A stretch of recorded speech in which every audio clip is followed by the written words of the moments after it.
Hello everyone, this is Swati. Welcome to Shriji classes. हम लोगों ने ऑक्सीजन कर लिया था जनरल केमिस्ट्री में। आज हम लोग फॉस्फोरस करेंगे, नाइट्रोजन करेंगे। तो नेक्स्ट जो इम्पोर्टेंट जनरली पूछा जाता है, एक दो क्वेश्चन आते ही हैं। तो मतलब अभी जो जनरल साइंस की क्लासेस हैं, चाहे फिजिक्स में हो चाहे केमिस्ट्री में हो, सब में हर क्लास से एक दो नंबर प्रीवियस ईयर क्वेश्चन में आए हैं और आते हैं और आते रहेंगे। ठीक है, तो इम्पोर्टेंट चीज़ें हैं, तो ध्यान रखिएगा। प्लेलिस्ट सबकी अलग अलग बनी, अब सारे चैप्टर्स की अलग बनी रहेगी, तो आपको ढूंढने में दिक्कत नहीं होगी। ठीक है, फॉस्फोरस।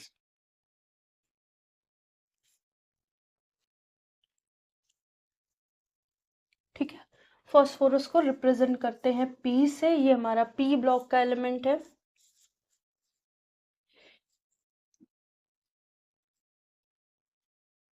ठीक है, फॉस्फोरस पी से रिप्रेजेंट करते हैं, पी ब्लॉक का एलिमेंट है।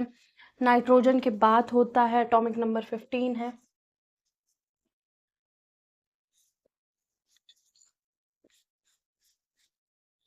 Member of nitrogen family.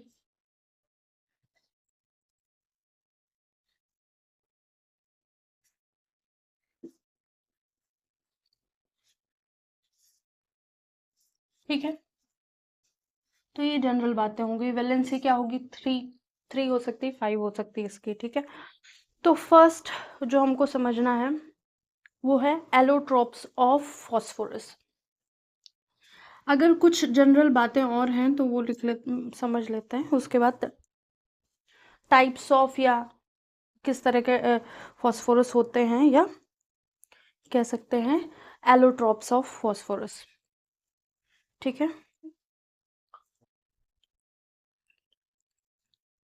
तो कुछ एक्स्ट्रा प्रॉपर्टी अगर लिखनी है तो फास्फोरस एसेंशियल मिनरल की तरह यूज होता है हमारी बॉडी में।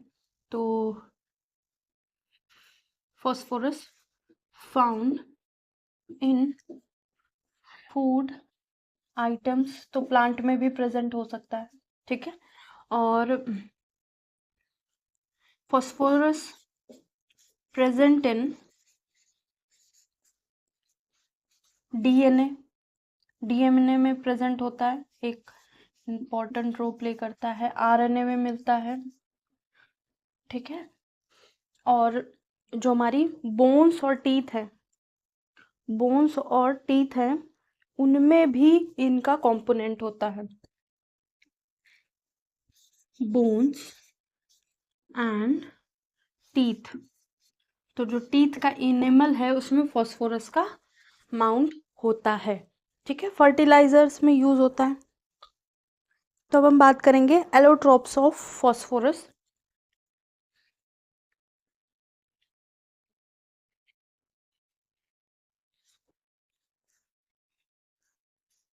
तो एलोट्रोप्स मतलब एक ही एलिमेंट के बने होंगे। एक होगा हमारा वाइट, एक रेड और एक black. White phosphorus, red phosphorus, and third is black phosphorus. एक वायलेट फॉस्फोरस भी कभी कभी बुक्स में दे रखा होता है। बुक्स में नहीं दिया होगा, अगर आप कभी देखेंगे नेट वगैरह में तो वायलेट फॉस्फोरस भी बताया जाएगा। लेकिन जनरली हम लोग ये 3 पढ़ते हैं, और 3 में हम लोग बहुत ज़्यादा किसके बारे में पढ़ते हैं? वो पढ़ते हैं किसके बारे में? वाइट फॉस्फोरस के बारे में। ठीक है, तो वाइट फॉस्फोरस क्या है, इसको नोट कर लिया होगा अभी तक मेरे ख्याल से। तो वाइट फॉस्फोरस एक्सप्लोजिव होता है। ठीक है, एक्सप्लोजिव इन नेचर। जो हमारा वाइट फॉस्फोरस है वो एक्सप्लोजिव इन नेचर है।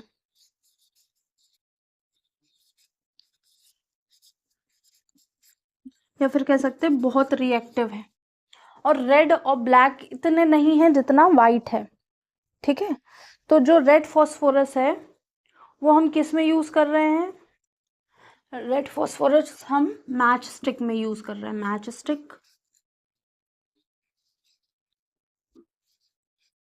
और मांझा जानते हैं, मांझा मतलब वो जिस धागे से पतंग उड़ाई जाती है उसको मांझा बोलते हैं या थ्रेड बोलते हैं। ठीक है, तो उसमें भी यूज करते हैं। लास्ट है ब्लैक फॉस्फोरस, लीस्ट रिएक्टिव होता है।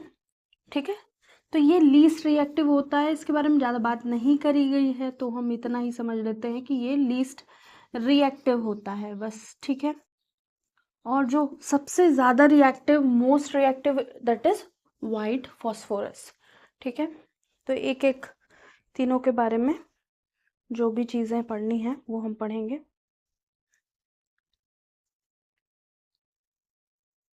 तो आई होप ये नोट हो गया होगा। पहले हम वाइट फॉस्फोरस पढ़ेंगे। ठीक है, इसको रब करते हैं। तो फर्स्ट है हमारा वाइट फॉस्फोरस। White phosphorus. अब जब फॉस्फोरस की बात हो रही तो वाइट फॉस्फोरस कैसा होगा, WP भी लिख देते हैं। पहला टॉक्सिक होता है, टॉक्सिक होता है, वैक्सी या क्लियर अपीयरेंस होगा। ठीक है, क्रिस्टलाइन सॉलिड होगा, वैक्सी होगा। वैक्सी मतलब वैक्स के जैसा, वैक्सी, crystalline solid.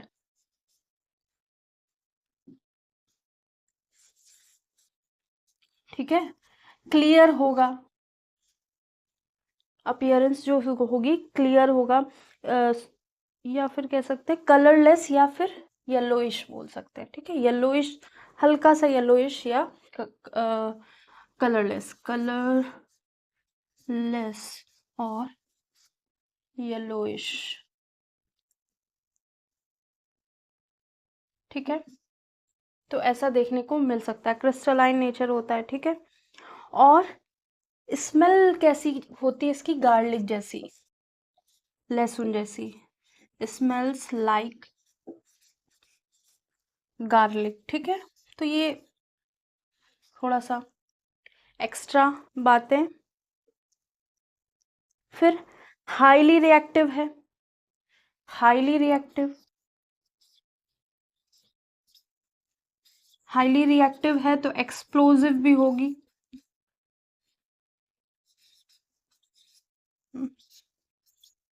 Explosive in nature मतलब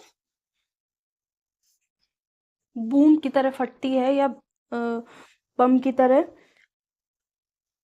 हार्मफुल होती है। ठीक है,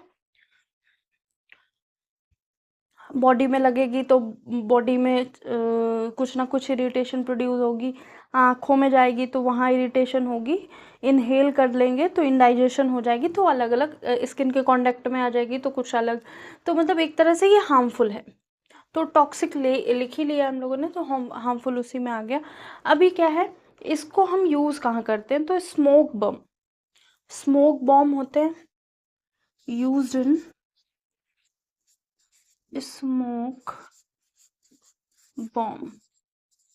स्मोक बॉम्ब कहाँ यूज हो रहे थे, जब हम लोग मतलब जैसे भीड़ को तितर बितर करने के लिए स्मोक बॉम्ब छोड़े जाते हैं, उसमें होता है वाइट फास्फोरस। या फिर युद्ध के दौरान या वॉर के टाइम में क्या होता है, सैनिक फेंकते हैं, सोल्जर्स फेंकते हैं बॉम्ब्स, जिसकी वजह से वो धुएं में इधर उधर छिप सके। ठीक है, तो स्मोक बॉम्ब हो गया। ठीक है, जिसकी वजह से विजिबिलिटी लो हो जाती है, तो इसको बोल सकते हैं लो विजिबिलिटी के लिए यूज किया जाता है। ठीक है, लो विजिबिलिटी के लिए यूज होता है। और ये लास्ट वाला दिख रहा है, हाँ दिख रहा है। और इसमें क्या है कि ये कोल्ड वाटर में स्टोर किया जाता है, एयर में ये रिएक्ट कर जाता है, तो उसको रब करके उधर से लिख देते हैं। इसको लिख सकते हैं कि स्टोर्ड इन कोल्ड वाटर या preserve in cold water. Next, stored. ठीक है। और क्या था, reactive, very reactive in air, air या एटमॉस्फेयर। ठीक है, तो ये है वाइट फॉस्फोरस की बातें।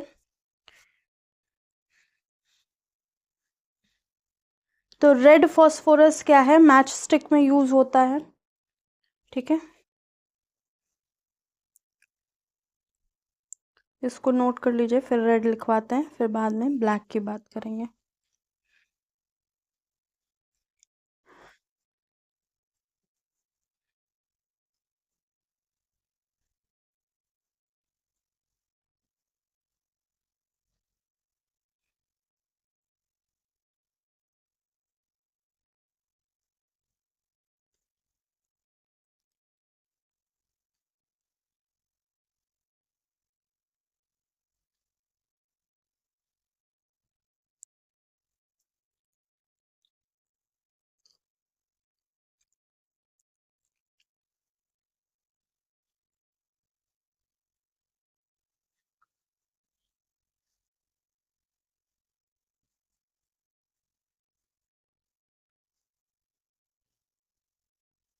ठीक है, नोट हो गया होगा।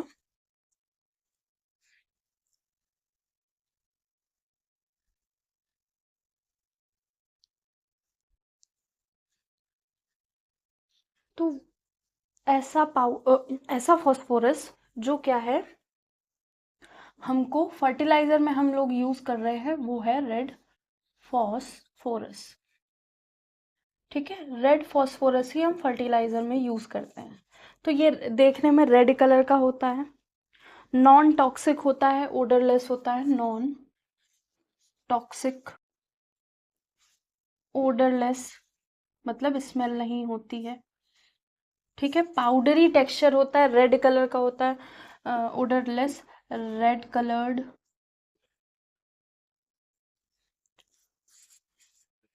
पाउडर्ड या पाउडरी, पाउडरी लिख देते हैं, पाउडरी। स्पेलिंग तो गलत नहीं है, हाँ, पाउडरी टेक्सचर, पाउडर की तरह हमको लगेगा। ठीक है, तो रेड फॉस्फोरस जो है पाउडर की तरह लगेगा, इसको P4 लिखते हैं।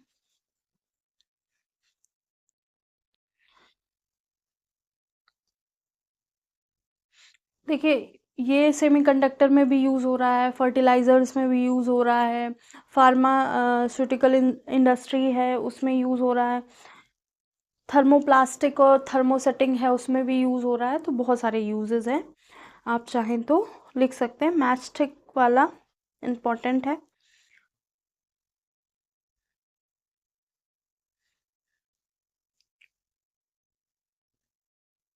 बिल्कुल रेड कलर का, जैसे पाउडर होता है वैसा, सिंदूर जैसा देखने में होता है। ठीक है,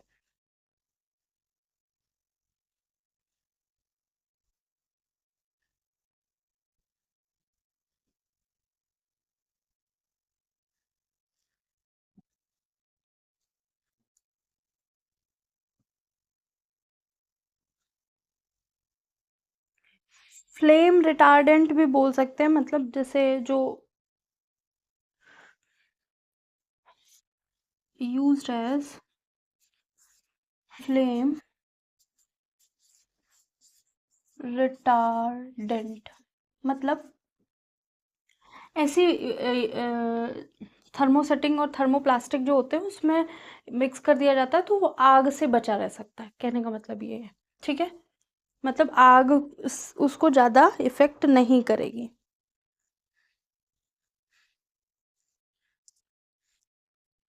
किसमें यूज़ करी जा रही है, थर्मोप्लास्टिक एंड थर्मोसेटिक।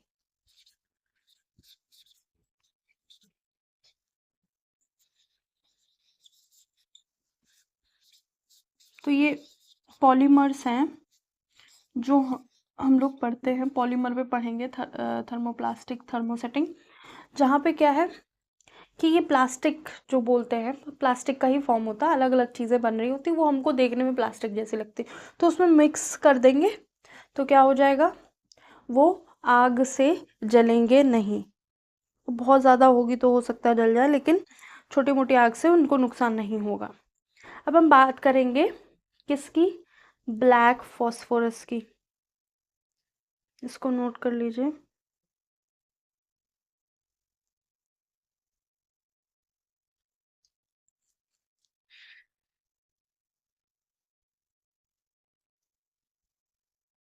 इसको रब करते हैं। तो ये क्या है, ब्लैक फॉस्फोरस जो थर्ड है हमारा, ब्लैक फॉस्फोरस, ये क्या है, गुड कंडक्टर ऑफ इलेक्ट्रिसिटी है, good conductor of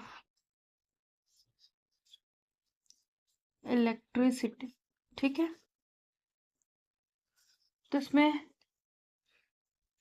free electron होंगे, जिसकी वजह से यहाँ क्या होगा कि हम इलेक्ट्रिसिटी पास कर सकते हैं इससे। ठीक है,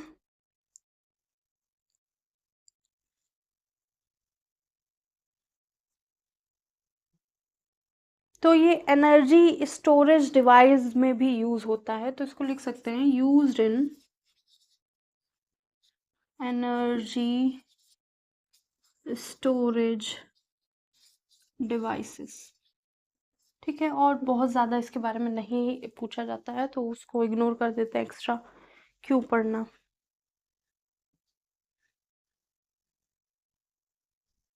क्रिस्टलाइन होता है ये भी, थर्मोडायनेमिकली स्टेबल होता है, तो वो सब चीज़ें तो हम केमिस्ट्री में और दूसरी चीज़ों में पढ़ने पर उसके लिए इम्पोर्टेंट है। ठीक है, तो अभी हम लिखेंगे नाइट्रोजन, इसको नोट कर लीजिए, उसके बाद हम नाइट्रोजन की बात करेंगे।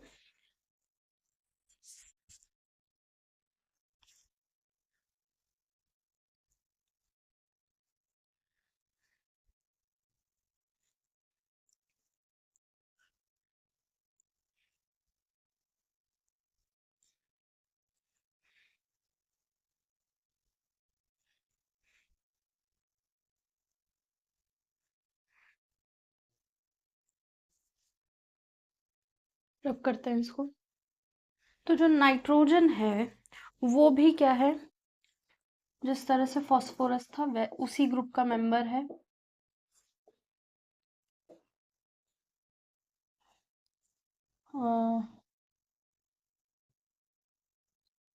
एटॉमिक नंबर, एटॉमिक नंबर कितना होगा, एटॉमिक नंबर होगा इसका 7। ठीक है, ग्रुप 15 का मेंबर है, इसकी वैलेंसी क्या होगी, या तो +5 होगी या -3 होगी। गैसियस स्टेट में मिलता है, found in gaseous state in environment. देखिए, जो फास्फोरस की बात कर रहे थे, फास्फोरस में चाहे रेड हो, वाइट हो, ब्लैक हो, सारे जो उसके एटम्स होंगे ना, जितना वो सारा थ्रू आउट फास्फोरस ही होगा। ठीक है, जो भी बोला गया है, सब में फास्फोरस ही है, चाहे रेड हो, ब्लैक हो, वायलेट हो, कुछ भी हो, लेकिन अरेंजमेंट फास्फोरस का थोड़ा सा चेंज है बस, और उसमें कोई चेंज देखने को नहीं मिलता। ठीक है, तो ग्रुप 15 हो गया, वैलेंसी +3 -2 होता है, गैसेस स्टेट में मिलता है, एनवायरनमेंट में मिलता है, हमको एयर में मिलता है, एटमॉस्फेयर में। और N2 जो है इसका मोस्ट स्टेबल, N2 जो है most stable diatomic gas है।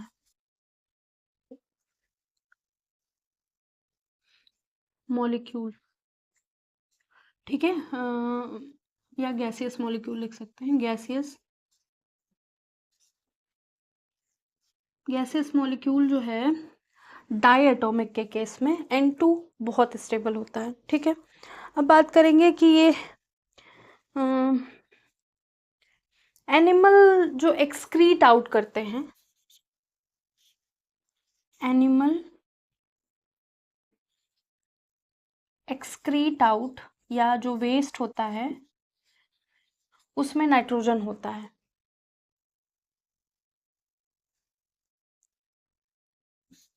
ठीक है, नाइट्रोजन होता है। अम, तो अगर नाइट्रोजन है तो यूरिया बोल देंगे। ठीक है, और यूरिन में अमोनिया होता है, यूरिक एसिड होता है। तो ये क्या है, सॉलिड वेस्ट की बात हो रही है, तो एनिमल यूरिन में क्या होगा, यूरिक एसिड होगा और हमारा अमोनिया होगा, अमोनिया एंड यूरिक एसिड। ठीक है, ये हो गया। प्लांट में भी ये यूज होता है। ठीक है, प्लांट में कैसे, जो दालें होती हैं, पल्सेस, लेग्यूमिनस प्लांट होते हैं, उनमें क्या उनकी जो रूट्स होती है ना, उसमें ऐसे रूट्स हैं, जैसे ये पेड़ है, उसका दालों के पौधे हैं, तो यहाँ पे ऐसे नॉट बनी होती है। ठीक है, इन नॉट में नाइट्रोजन फिक्सेशन हो रहा होता है। ठीक है, नाइट्रोजन को फिक्स किया है, क्योंकि डायरेक्टली यूज नहीं कर पा रहा है प्लांट। ठीक है, तो in plant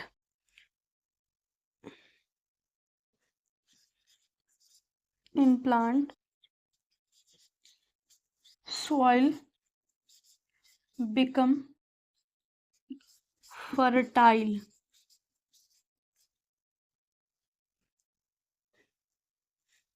for plant। Plants के लिए सॉइल फर्टाइल कब बनेगी, जब हम नाइट्रोजन का यूज कर देंगे, बाय यूज ऑफ नाइट्रोजन। ठीक है,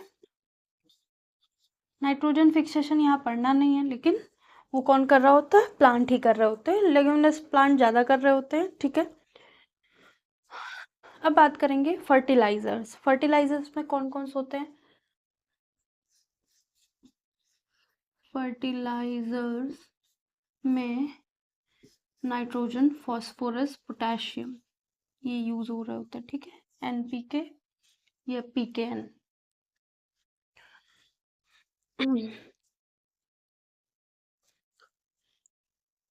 और प्लांट के नीचे जगह है तो एक लाइन और लिख सकते हैं। तो प्लांट जो यूटिलाइज करते हैं ना, N2 in form of nitrate लिख देते हैं, यूटिलाइज या यूज लिख देते हैं, plant use nitrogen in form of, या प्लांट गेट नाइट्रोजन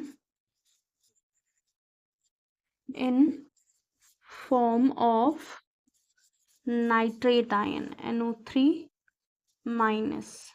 ठीक है, इस फॉर्म में प्लांट को मिलती है। ठीक है, डायरेक्ट एनवायरनमेंट से नाइट्रोजन यूज नहीं कर पाता प्लांट।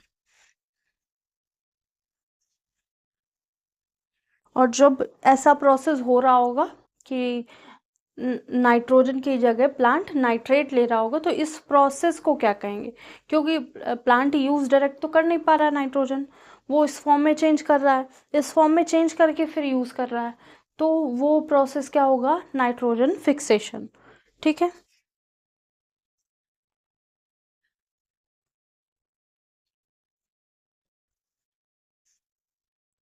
जो नाइट्रोजन है वो यहाँ पे लिख देना 78% है एटमॉस्फेयर में। ठीक है, फिर लिख सकते हैं,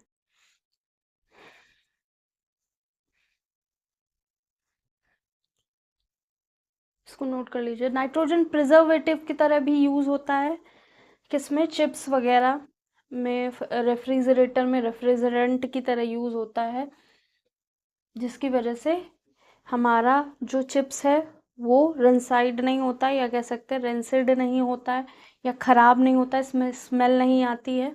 और फ्रिज में जो कूलिंग कर रहा होता है वो नाइट्रोजन भी यूज़ कर सकते हैं एज अ कूलेंट।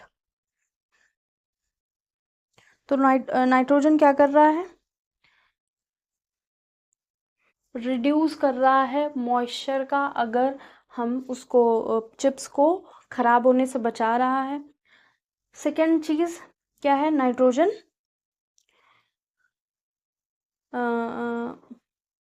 फ्रिज में भी यूज़ हो सकता है।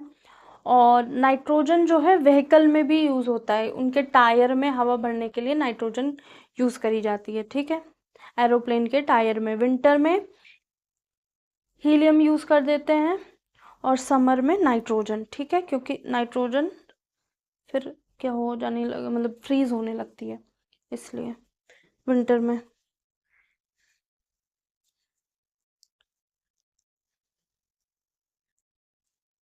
इसको रब करें आगे की चीज़ें लेके। तो फर्स्ट N2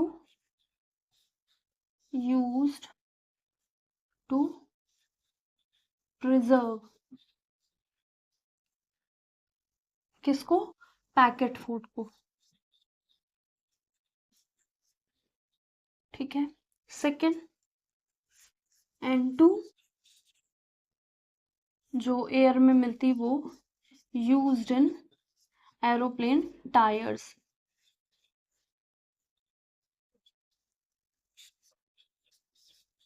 तो विंटर में हम हीलियम यूज कर सकते हैं।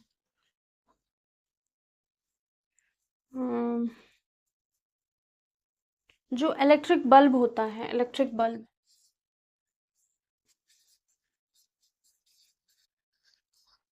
उसमें भी आर्गन और नाइट्रोजन यूज हुआ होता है गैस के फॉर्म में, ठीक है। आइसक्रीम को फ्रीज करने के लिए भी यूज करते हैं, ठीक है। लिक्विड नाइट्रोजन जो बड़े बड़े स्टोर होते हैं या आइसक्रीम बनाने के लिए, ठीक है। तो लिख लेते हैं यहाँ पे लिक्विड नाइट्रोजन। लिक्विड नाइट्रोजन में बहुत सारी चीजें प्रिजर्व करी जा सकती है। पहला ice cream making, ice cream making. Second refrigerator में या रेफ्रिजरेंट की तरह, रेफ्रिजरेंट,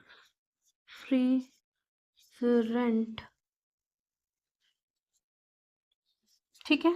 नेक्स्ट क्या है, रेफ्रिजरेंट की तरह यूज हो सकता है, ऑर्गन को स्टोर किया जा सकता है, स्टोर ऑर्गन, ठीक है। जो ह्यूमन ऑर्गन होते हैं जिनको डोनेट किया जाता है, या फिर जैसे कुछ स्पेशल केस होता है उसको स्टडी करने के लिए जो बॉडी अपनी डोनेट करते हैं, तो उस बॉडी को भी वो जो ऑर्गन होते हैं वो लिक्विड नाइट्रोजन में रखे जाते हैं, ठीक है। ऑर्गन को स्टोर करता है, पॉलन ग्रेन को स्टोर करता है, स्टोर पॉलन ग्रेन, ठीक है। नेक्स्ट और क्या स्टोर कर सकता है, स्टोर सीमन स्टोर कर सकता है, स्टोर सीमन, ठीक है। तो जैसे वो मूवी आई थी डोनर वाली, वो स्टोर किया जाता है तभी। अभी तो बहुत सारे लोग स्टोर करके फ्यूचर यूज़ के लिए रख लेते हैं। Future use in the sense कि जो मतलब जैसे बहुत लोग यंग एज में अपना सीमन स्टोर करके रख लेते हैं, बैंक होते हैं वहाँ स्टोर करके रख लेते हैं। ऐसे जो गर्ल होती है या लेडीज़ होती हैं अपनी एग सेल्स वहाँ पे रख लेती हैं, स्टोर करके रख देती हैं। फिर क्या होता है, जब जब कभी उनका मतलब पेरेंट बनने का मन होता है तो वो लोग वो वाली यंग शेल यूज़ करते हैं, ठीक है।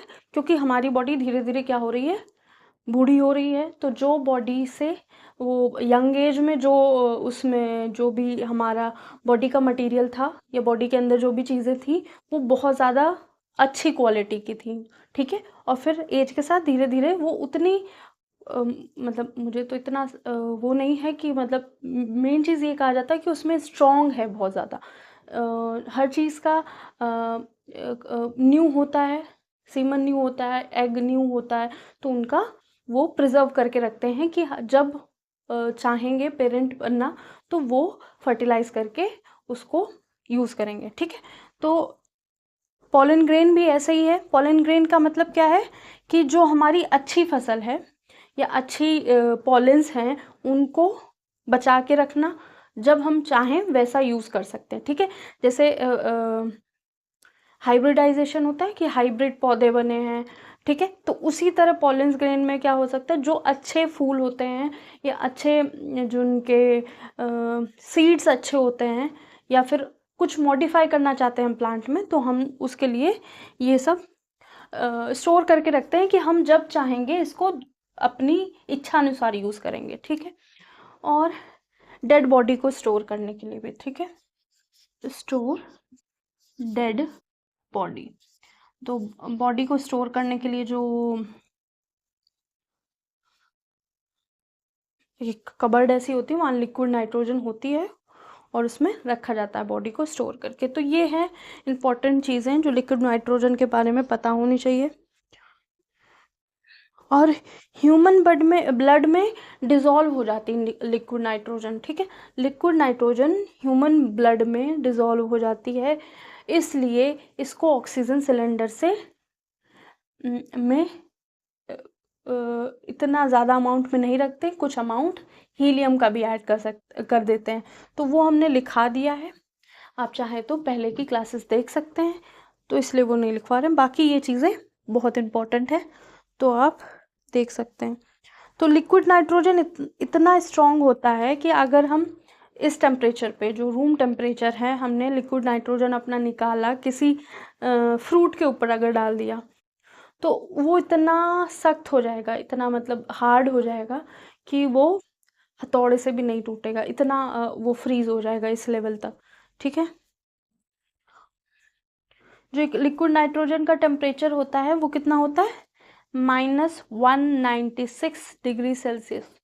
तो लिक्विड नाइट्रोजन का टेम्परेचर जो होता है -196 डिग्री सेल्सियस होता है, ठीक है। तो ये ध्यान रखना। तो अभी तो बहुत सारे ऐसे कह सकते हैं, बहुत सारी ऐसी क्लासेस चल रही हैं यूट्यूब में जो एक्सपेरिमेंट भी दिखाते हैं, ठीक है। तो उन एक्सपेरिमेंट को देखा करिए, वो अच्छे होते हैं, ठीक है। तो कुछ कुछ ऐसे होते हैं कि गुमराह कर देते हैं, लेकिन कुछ बहुत टीचर बहुत अच्छे से कर रहे होते हैं, तो वो केवल वही दिखाते हैं, ना कोई मतलब फालतू की चीज़ नहीं कर रहे होते हैं, तो वो ज़्यादा सही होते हैं। अभी तो बहुत सारे लोग हैं कुछ भी मिक्स कर देते हैं, वो नहीं। जो सेंसिबल लोग हैं, अच्छी चीज़ें बता रहे हैं, केवल वही, या लैब में कुछ एक्सपेरिमेंट करके दिखाते हैं, वो वाले, ठीक है। एक प्रोड्यूसर गैस होती है जिसमें कार्बन मोनोऑक्साइड और N2 मिक्स होती है, तो वो बस लिख दीजिए। प्रोड्यूसर गैस क्या होती है, यहाँ लिख देते हैं, प्रोड्यूसर गैस किसको कहते हैं, CO+N2 को प्रोड्यूसर गैस कहते हैं। बस नाइट्रोजन खत्म हो गया, इसको नोट कर लीजिए।